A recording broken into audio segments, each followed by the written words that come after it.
अवधूत चिंतन श्री गुरुदेव दत्त स्वामी महाराज की जय. छत्रपती शिवाजी महाराज की जय.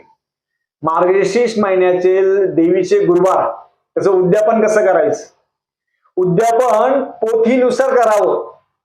जास्त बडेजाव करू नये. बाजूच्या मैत्रिणींनी समजा जास्त मोठं केलं, शेजारच्या ताईने जास्त मोठं उद्यापन केलं म्हणजे आपण करायला पाहिजे का? तसं नाहीये. देवी आई ही लक्ष्मी आहे. लक्ष्मी समोर तुम्ही काय बडेजाव करणार आहे? लक्ष्मीला लक्ष्मी दाखवून काही होत नसतं. म्हणून उद्यापन करताना साधं सोपं पुस्तकामध्ये जसं उद्यापन दिलेलं आहे की सवाष्णी बोलून त्यांचं पाद्यपूजन करून त्यांना प्रसाद असेल, केळीचा प्रसाद असेल, पुस्तक असेल, 1 असेल 7 असेल ते पुस्तक द्यावं. ब्राह्मणाला शिदा, दक्षिणा, वस्त्र द्यावं.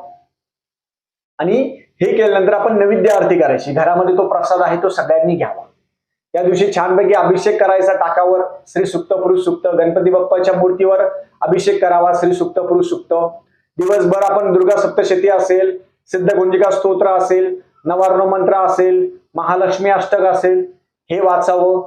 संध्याकाळच्या वेळेस सवाष्णी घरी आल्यावर त्यांचं पाद्यपूजन करावं. त्यांना फळं असेल, पोथी असेल देऊ शकता. त्यांचं ओटी भरायची. आणि हे केल्यानंतर ब्राह्मणाला शिदा, दक्षिणा, वस्त्र द्यावं. शिदामध्ये सप्तधान्य द्यायचं. वस्त्रामध्ये तुम्ही पिवळं वस्त्र, धोती असेल, सवळं असेल आणि दक्षिणा तुमच्या इच्छेनुसार आपण दक्षिणा द्यावी. असं साधं आणि सोपं उद्यापन गुरुवारीच करायचं आहे. शुक्रवारी पूजा उचलून घ्यायची. अक्षता टाकायच्या, गंधाक्षता फुल लावायच्या आणि पूजा उचलून घ्यायची. देवी महात्म्याचं वाचावं आपण आणि दुर्गा सप्तशती पूर्ण वाचा. साधं सोपं उद्यापन केलं ना आणि देवी आईला एकच प्रार्थना करायची. देवी आईला हेच म्हणायचं की आई आम्हाला फक्त सुख, शांती, समाधान एवढंच द्या. देवी समोर आपण पैसा दाखवून काही फायदा नाही. म्हणून देवीला सुख, शांती, समाधान एवढंच मागा. झालेले जे गुरुवार आहे त्यामध्ये आम्हाला काही चूक झाली असेल माफी मागायची, नाक घासायचं आणि त्यांना म्हणायचं, विनंती करायची, देवी आई आमच्याकडून तुम्ही ही सेवा करून घेतली. अशा पद्धतीने गुरुवारचं उद्यापन साधं आणि सोपं करायचं. साधं सोपं देवी आईला खूप आवडतं आणि देवींना हेच आवडतं की साधं सोपं.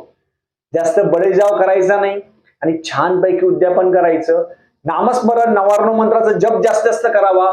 देवीचा ओम ओम महालक्ष्मी नमः हा मंत्र जप जास्त करावा. ओम दुर्गाय नमः हा जप जास्त करावा. देवीला नामस्मरण खूप आवडतं. देवीला दुसरं काही नाही आवडत. श्री सुक्त असेल, पुरुष सुक्त असेल, देवीचे 108 नावं असेल, हवन पण करू शकता. त्या दिवशी तुम्ही देवीचे 108 नावं करून हवन करू शकता आणि छानपैकी जी सेवा आहे ती आपण करावी.